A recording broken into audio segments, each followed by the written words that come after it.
kakaubot. Makaradol, Fred Padernos, Istorya Pakaradol! At alam nyo ba, double trouble ngayon itong si Congressman Leandro Leviste. Bakit double trouble? Isa ngayon, dalawa ang kanyang kasong kinakaharap. Isa yung sa solar farm, at pangalawa, itong bagong kaso ngayon, itong alegasyon na attempt ng character assassination laban kay Executive Secretary Ralph Recto. Nabasa ninyo yan sa Facebook? Yung mga natawag na mga high class na mga chiching, ha? Yung mga chiching na nagbibinta ng pansamantalang ligaya. Nagbibinta ng pansamantalang pag-ibig. Nagbibinta ng pansamantalang ligaya na walang pag-ibig. Mabuti pa yung opisina na gumagawa ng bahay ay may pag-ibig. Pero yung mga high class na mga call girl, na mga sinasabing kumbaga sasakyan, mga high-end, ha? Sila ito mga nagbibinta ng kaligayahan ng walang pag-ibig. Pagkatapos ng kaligayahan, wala na. Hihingan na, bubukos na ang palad, nasaan naman ang aking kaligayahan ayon sa pinag-usapan natin. Ayon, ito yan. Kasi, ayon sa NBI, ha? Nung mang-raid sila sa isang hotel, na kung saan may nagaganap doon na human trafficking, ha? Ay inabutan doon ang mga babae na yung pala ay nakasit up para tingin doon si Executive Secretary Ralph Recto. Kumbaga sinisit up nila,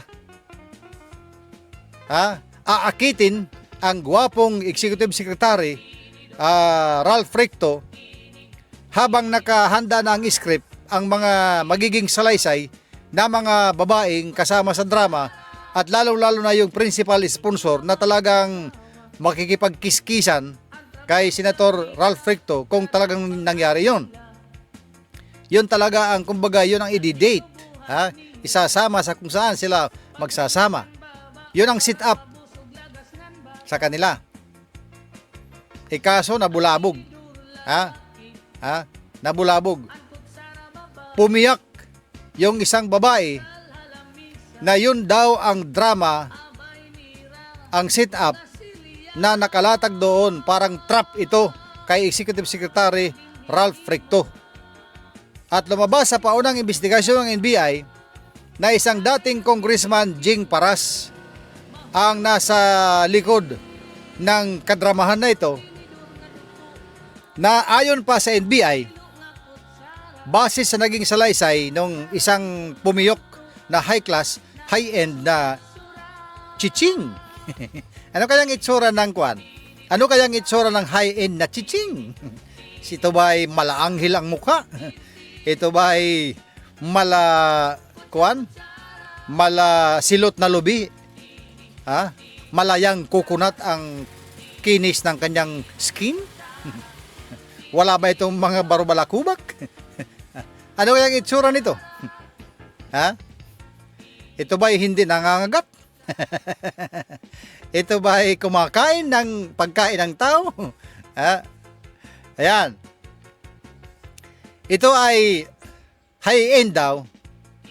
Kaya itong nasa likod ng script, ayon sa salaysay ng hawak ng NBI, isang dating Congressman Jing Paras ang nasa likod nito, at kapartner dyan sa bilang producer. Alam mo yung producer sa isang pelikula? Siya ang gumagasto sa mga gastusin.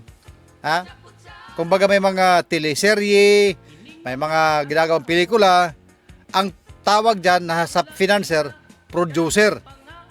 Ikaw ang nagpo-produce ng pelikula na yan, kaya sa'yo manggagaling ang mga gastusin dyan. Ikaw magbabayad to cut it short sa mga gagastuhin.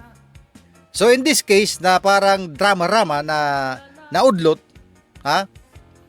ang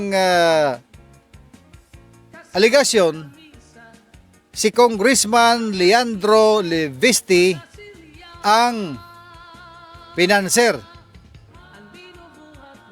sa talent fee ng mga chiching na magsisit up para kay Executive Secretary Ralph Recto sa amount na tumataginting na 5 million. Nako. Kaya abangan natin. Kasi yan ay dinidevelop na rin ngayon ng NBI. Ha? Ang hindi ko lang naungkat doon sa mga balita. Ano ang isyu? Ano ang problema kay Executive Secretary Ralph Recto? Bakit siya isi-sit up para siraan ang kanyang personalidad sa pamamagitan ng paggamit ng mga high class na mga cool girl? Ano kaya? Character assassination ang sabi ng NBI. Maraming tinitingnan ng NBI, kaya tingnan natin kung ano ang susunod na ending dyan. Basta ganun na. Talagang maraming hinaharap na ngayon na hinaharap na makati sa ulo. Itong si Congressman Leandro Libiste kasama ng kanyang ina, Senator Loren Ligarda.